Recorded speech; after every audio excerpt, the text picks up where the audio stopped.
Boys tend to stay longer at school and tend to be more educated than girls. Particularly in rural South Africa, where the responsibility of girls, which is not the responsibility of boys, limit access to education for girl learners in rural areas.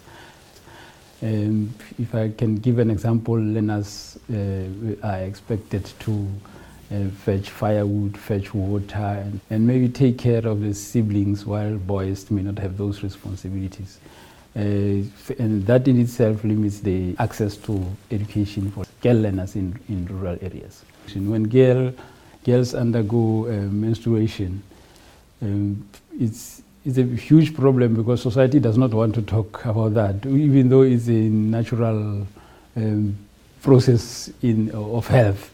It is seen as something that we cannot talk about, and it should be done in dark corners and so on.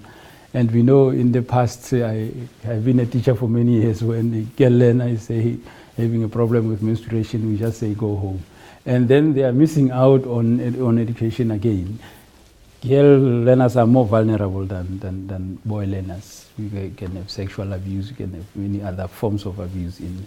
And you know that some of the things that are used, girls may be used for transactional sex to maybe make ends meet and get some money and so on. And the other thing that we know about is pregnancy. If they are pregnant, the consequences are not similar to boys, because they have to stay at home and raise the children and miss out on education and so on. Whilst the boy, who's also responsible for fathering the baby, is not suffering the same consequences, where they continue with their schooling uninterrupted.